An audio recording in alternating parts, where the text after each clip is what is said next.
for his first ever Toyota dash this evening and started in the 7th spot. Armitage finds the wall between turns 3 and 4. He had been running in the 13th position. Left rear tire down on the 7A.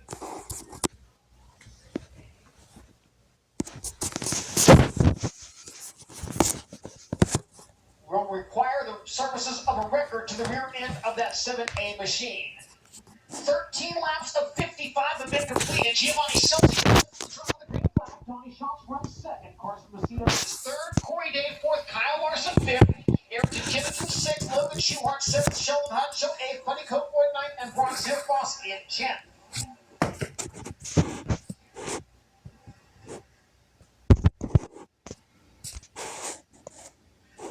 Brad, you're leading this race, and you're going to be asked to choose inside or outside for the upcoming double file restart. Which lane are you taking? I think I'm going to take the inside on this one. There is a little bit of black starting to show on the outside coming up before, but it just gives you the opportunity to kind of, almost block your entry. If you want to run the top, you can cheat your entry, slide across the racetrack. But Gio's been very good, but Donnie Schatz is keeping pace. But this is a big opportunity for these guys back in the field, starting too wide.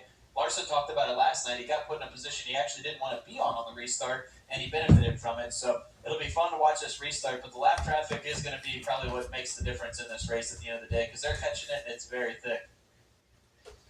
Armitage in the federated car care work zone in the number 7A. Crew turning their attention to the left rear corner of that machine. And Sterling Kling is stopped on the inside of turn number 4. We understand that is an issue with the one-way communication system. We'll get that straightened out. We'll send it down to the federated car care work zone and Connor Wade. Yeah, problems for Will Armitage in the 7A. The left rear wheel significantly been having a hard time getting the bleeder out and getting this old wheel off. Will has taken his gloves off. For a minute, it seemed like the crew was just going to kind of give up and not send Will back out, and it looks like that's what they're going to decide to do. Just to get that left rear wheel off. Thank you, Connor Wade. Brad, something that we don't talk about often. Teams with the World of Outlaws very experienced in making repairs under a red flag or yellow flag condition. Will Armitage, only his third ever World of Outlaws race. They're really probably not used to trying to do work in a short amount of time. Yeah, all these World of Outlaw guys, like you see, they have their mules down there. They're fitted with everything they could possibly need. They probably have 2 spares of everything. A guy like Will, they probably, they're happy that they made the show tonight. They're having a good night. Just not something they're usually prepared for. So that's something the Outlaw guys, they practice this stuff. They can get stuff done in 2 minutes that most people couldn't get done in a half an hour. Leader Giovanni Celsi does choose the inside lane for the upcoming double file restart. Sterling Kling getting back underway in the number 34 after the adjustment to the one-way communication system.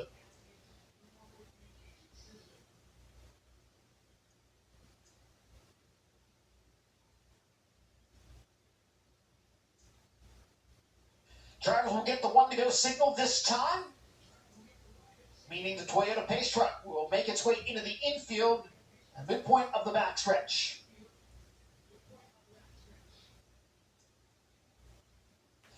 Again, on a double file restart, unlike the initial start, when the front row has to be side by side of the stripe, a double file restart means the leader is allowed to fire first. You can do so anytime in the restart zone between turns 3 and 4. How much do you have to try to vary your starting points when you're leading a race and getting the opportunity to restart at your own pace? I used to always like to try and catch them off guard and start early. That would really benefit too right now with how heavy the racetrack is. You set the pace and get out of there.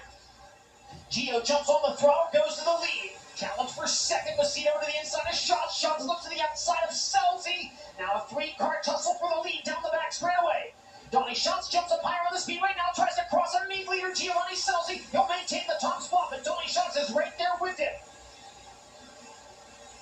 Celsi, Schatz, Messina, and now up to 4th, Kyle Larson. He's gotten by Corey Day. Kyle Larson now running 4th. Day trying to come back at Larson, down low in 1 and 2, pulls even with him. They are very close at the end of the back straightaway. Now Larson to the inside of Messina. 3 cars battling for 3rd as they exit turns 3 and 4. Messina up top, Larson down low. We saw Kyle running the high side of the speedway earlier in this one.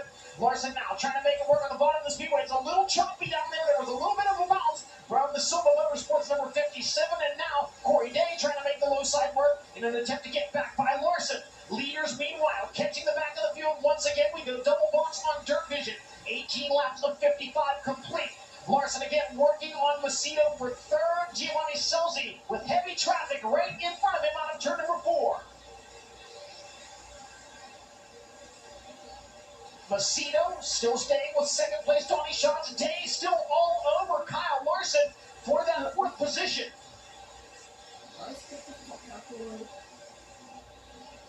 Larson to the inside of Macedo. Third momentarily. Macedo trying to take it back. Larson again dives low in turns 3 and 4. Macedo crosses back into him to maintain that 3rd position. Now, 3 wide for third. On trouble right in front of him. The 21 Art, Gunnar Ramey. I saw the 41. Looked like he was all kind of crossed up, but he was getting out of the throttle. We saw Gunnar Ramey slowly. Yeah, that could have been a good situation. You had them guys going 3 wide into the corner. Corey Day getting underneath Larson. Larson trying to get by Macedo, and Ramey just got up over the curb there and stuffed it in the fence, and big opportunity there. Take a look at the Dirt Vision replay here, and you can see Ramey up over the cushion just as they got into the corner. And actually, Donnie Schatz was the first to take evasive action, turning back underneath the 21R. But, boy, what a close call for the drivers battling 3 wide for position.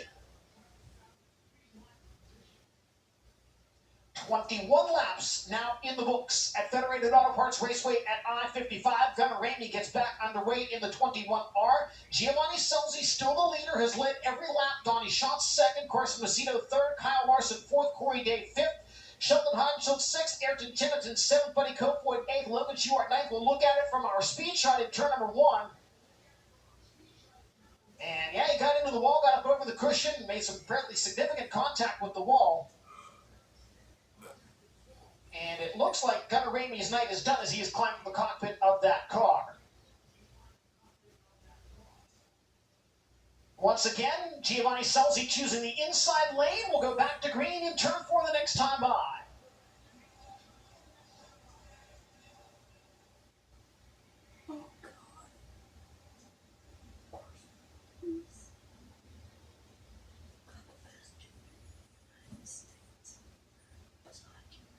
Toyota pace truck to the infield, set to come back to green flag conditions. Still not yet halfway in the Ironman 55 for the World of Outlaws NOS Energy Drink Sprint Car Series. Carson Macedo to 2nd on the restart. Donnie Schatz trying to get back around him. We'll get around on the 41. Kyle Larson just behind them. Schatz to the inside of Macedo. Can't make the move, and now an opportunity for Larson. He can't get past the 10-time champion, who goes back to the bottom in 1 and 2. Schatz again looks to the inside in 3 and 4. Carson Macedo still maintains the 2nd spot. And once again, Corey Day now beginning to mount a challenge on Kyle Larson. They were battling earlier in this race. Schatz again to the inside in 3 and 4. Macedo maintains the momentum. As they battle, Giovanni Selzi opens up a 1.1 second lead in front of the field, trying to get as much of an advantage as he can before they hit lap traffic once again. And traffic will soon be a factor for your race leader. Brad, one thing I'm really noticing here is Corey Day makes the move to the inside of Kyle Larson. Just how much these drivers are moving all over the racetrack. Multiple lanes definitely in play here. Yeah, I'm not sure how comfortable anybody really is on the racetrack right now, and I think they're kind of searching all over and seeing where their car works best. You notice that a lot with Corey Day and Larson right now. They kind of traded lines several times throughout this race, one going to the bottom, one going to the top, and I think they're all just kind of seeing what's working right now. Giovanni Selzi in traffic, Carson Macedo in 2nd, and now Corey Day going to work on Donnie Schatz for the 3rd spot. Makes the move to the inside of the speedway. Slower car in front of them, Bryce Norris.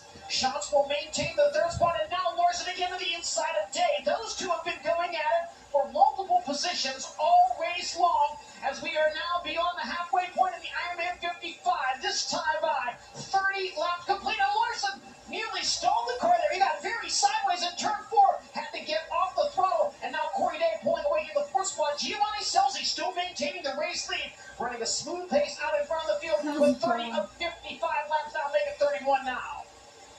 Corey Day to the inside of Donnie Schatz, racing for 3rd. They'll go side by side. Slower car right in front of Day, and Day gets into him as the car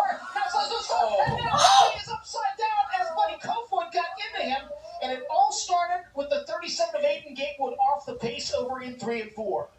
And that falls into the same situation we talked about before. Corey Day, probably not with a lot of laps with Gatewood, just got into a position there where not what he wanted to see, got into the brakes, and from there,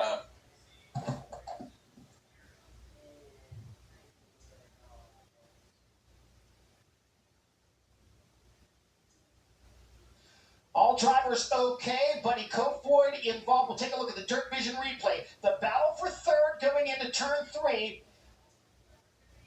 And I think Gatewood's car may have been off the pace before Day got into him. And then again, Buddy Kofoid with no place to go gets into Corey Day, and Day gets upside down. That was a crash, wasn't it? Big nose. Huh? Big nose sent him flying. Took Corey Day out. Look at Big Nose's wingboard.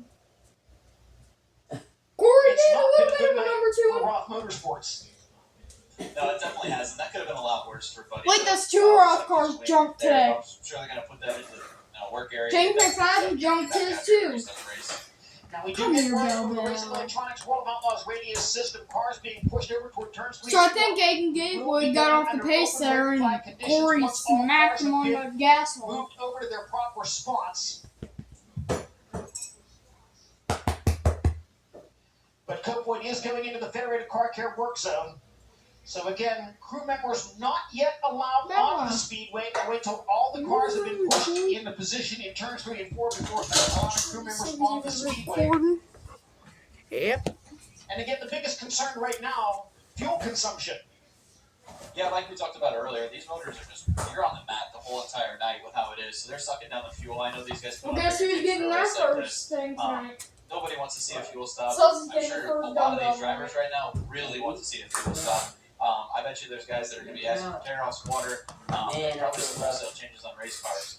This is kind of a the second half of the race, whole race. Donnie might win. A lot of laps left. Know. It'll be interesting to see who makes the right calls here. And like we talked about, there's guys all over the racetrack right now, right at the top, the bottom, the middle.